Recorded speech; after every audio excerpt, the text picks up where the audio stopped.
Hello everyone and welcome back to Let's Play Pokemon Emerald. Last time we made our way to Pacifidlog Town. This time we're going to explore Pacifidlog Town and start on a new side quest. So before we do that, let's explore all of these little houses. Maybe we'll find May here. People were saying they saw a Pokemon flying high above Hoenn. Is it flying around all the time? Doesn't it need to rest somewhere? Wow, that's actually referencing what she said. Little girl. A Sky Pokemon, a Sky Pokemon. Indeed. Dude? Where did you come from? Yes. Yes? Yes, town. I've never heard of a place like that. No. No, that doesn't make any sense. You have to come from somewhere. Oh wait, you're not going to say you were born at the bottom of the sea? That's obviously the first conclusion you should come to if someone says no. Obviously, there's nothing else. What do you have to say? See, isn't it neat? These houses are on water. I was born here. Yeah, this actually is pretty cool. I think they did something kind of like this in Black and White too, and it was a pretty cool place. Anyway, what do you have to say? In the Hoenn region, there are 3 Pokemon that represent the power of Rock, Ice, and Steel. That's actually somewhat relevant to what we're about to do. Each of them is said to hide away inside deep caves. That's a story I heard when I was just a little kid. Interesting. 6 dots open 3 doors. Grandpa used to say that, but I don't know what he meant. I was actually talking about Braille, and we'll go into that a lot more later. So let's explore the rest of this town. There's probably a lot more for us to do. Oh yeah, before we go on, I should probably show my team. Here, Matt got one shot by a freaking Azumarill.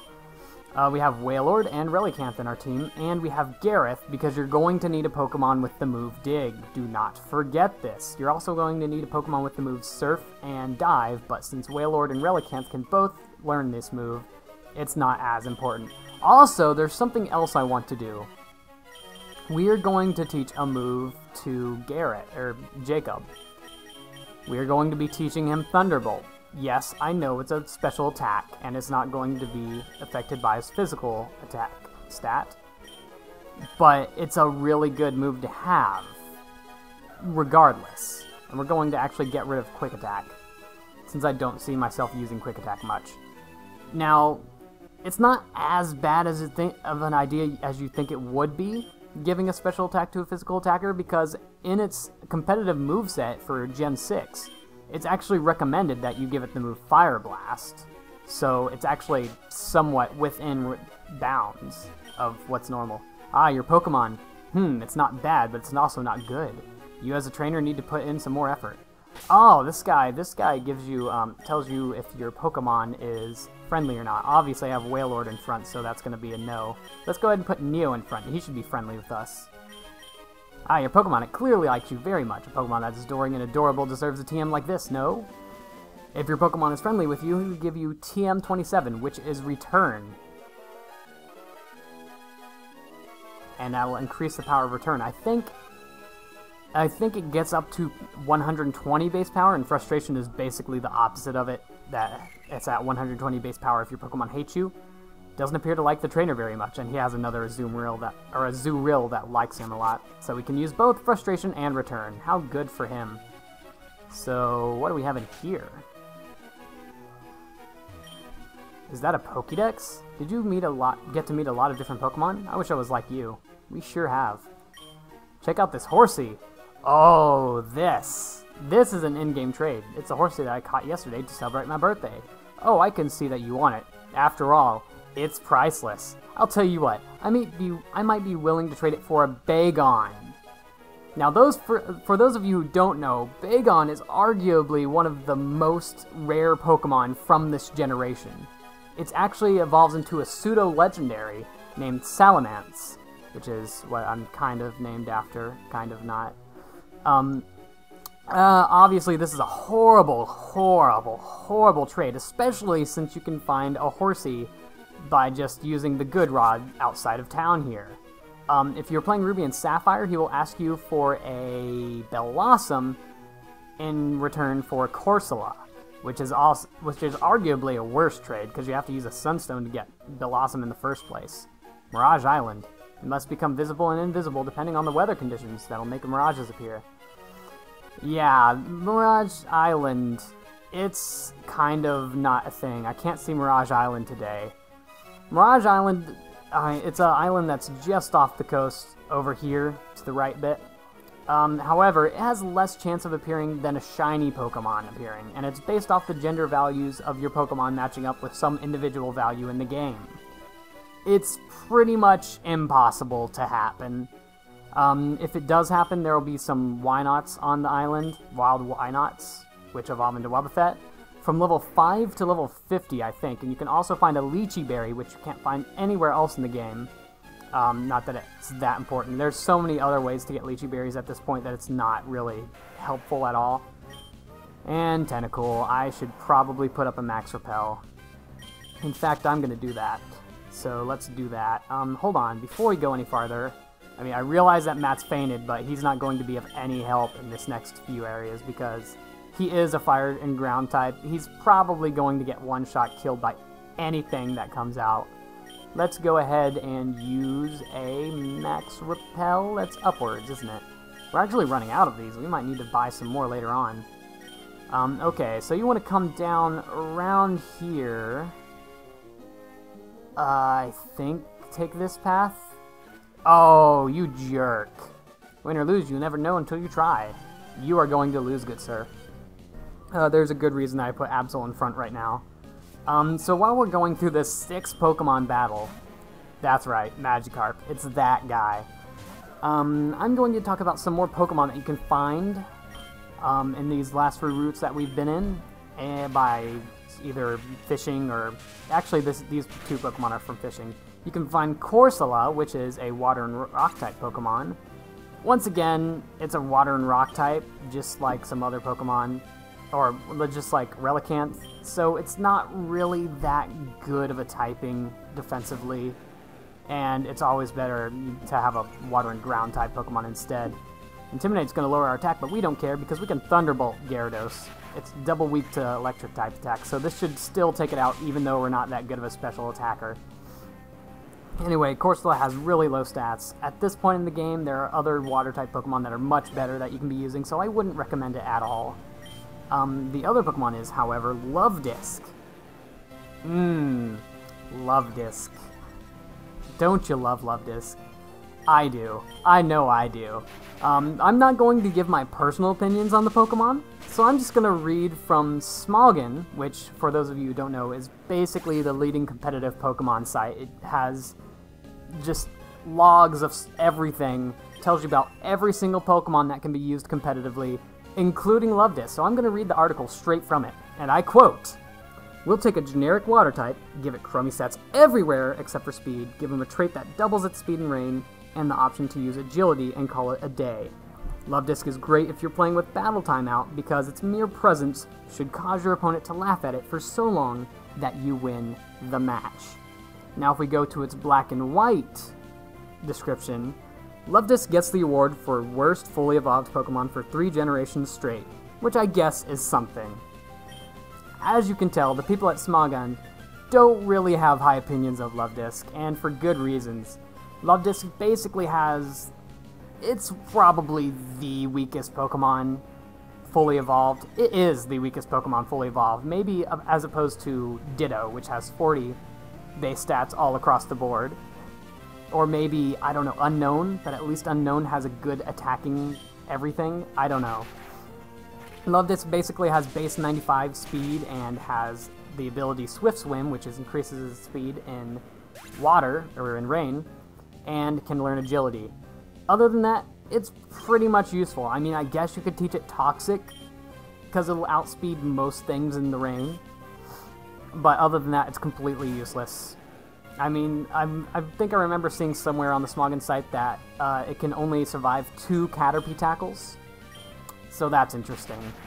Yeah, Luvdisc's base attack stat, if I recall correctly, is 35, which is lower than pretty much everything. In fact, I think that might be lower than Sunkern. I might be wrong. But yeah, that's a thing. The only upside to Luvdisc is basically you can find them, and if you catch them, they could be holding a heart scale, which we've seen before, and it's basically the way to get unlimited heart scales. That's pretty much their only use. Are we not going to knock out that? Nope, we knocked out this Gyarados too. So we just one-shotted every single Gyarados that he had. And Jacob gained 2 levels from that, oh my god. And he's trying to learn Future Sight. Future Sight is a psychic type attack. We saw it. Tate and Liza, I think, used it. We are not going to be learning Future Sight because it is a special attack, and I really don't like its effect, as I've said before. Why? Sank in defeat. You sure did. Alright, so after that, I think we're going ahead and gonna take Jacob out of front. Gareth did gain 1 level off screen because when I was catching Wailord, things happened. And Matt got completely annihilated. You want to surf to this island right over here. The currents will drag you along with them, so make sure you're going the right way. Go around these two, and we're gonna grab this. Another protein, so we can go ahead and give that to... We're going to give that to Absol, because, I don't know. And there we go. Alright, so now, to get out of here, I'm going to avoid this battle, because optional stuff. I'm going to surf from the very bottom, and this should get us to where we're going. Yes. And we have to try and get past these two. Go for it! It worked. Okay, so we're going to go ahead and surf onto this. And we have a max revive. Oh my god, that will be very useful. Have we even found max revives yet? We want to surf from anywhere from this spot, so I'm going to go ahead and surf from here. And that should bring us, yes, to here. So, this is important. If you don't want to do all of that over again, walk down 1 space and then surf from here. Otherwise, you're going to have to do everything other again. As you can see, there are currents leading off in the opposite direction. So let's go ahead and dive here, and this should get us to where we're going. And yes, I taught Wailord dive. And let's just enjoy the music for a little while.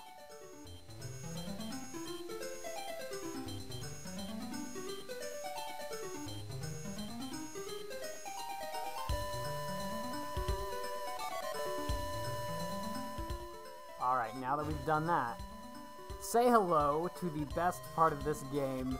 I mean, obviously the game designers were geniuses when they came up with this. Go up here. That's what it says. They decided to implement Braille into this game. Geniuses they were. So, with that, we are going to use dive here. And go into this nice cave that we have here. This is the sealed chamber, and if you read this, oh god, this is all just separate, and it all reads, if you read it all, in this cave we have lived, we owe all the Pokemon, but we sealed the Pokemon away, we feared it. Those with courage, those with hope, open the door, and eternal Pokemon awaits. And if you read this, it says dig here, period. So we're going to go ahead and use dig here. I don't know how they expected you to know this, how to read this. In Fire Red and Leaf Green, they actually had a translator somewhere in the game. It was just like written on the wall or something. But yeah, that's a thing. Oh, and if you read all of this, it says, first comes Wailord. Second, no, that's not what that says. That's not what that says. I think all of these say different things. I'm not sure what they say. But if you read this one in the back here, it says, first comes Wailord, period. Then comes Relicanth, period. Incorrect grammar, I know, but whatever. So with that, we're going to put Wailord in front, and put Relicanth in back. And then talk to it again. And we're in a car again. It's the exact same sound effect. And with that, 3 doors opened. So, now that we've done that, we have access to 3 other parts in the game. Oh, jeez. You know what, game designers? Don't do this. This is not a thing you can do. This is by far the most cryptic thing in any Pokemon game ever. Especially in Ruby, Sapphire, and Emerald, because you don't even have a translator somewhere in the game. You just have to know Braille, which, I haven't mentioned this yet. Braille is a language, not really even a language, it's more like words. It's like reading for people who are blind. So they'd use their finger and go over the word, and they'd be able to feel out the word. So this is a video game. This is a visual video game that you look at. There is no reason for anyone playing this game to know Braille. No reason whatsoever, because you're not blind if you're playing it. I'm pretty sure. I might be wrong on that, but I'm pretty sure. So now that I've gotten that out of my system, let's go ahead and get out of here. And in the next episode, I think we're going to be looking around how those doors got opened, and I don't want to go up. We're going to investigate the doors that just opened. So, I will see you all then, and goodbye.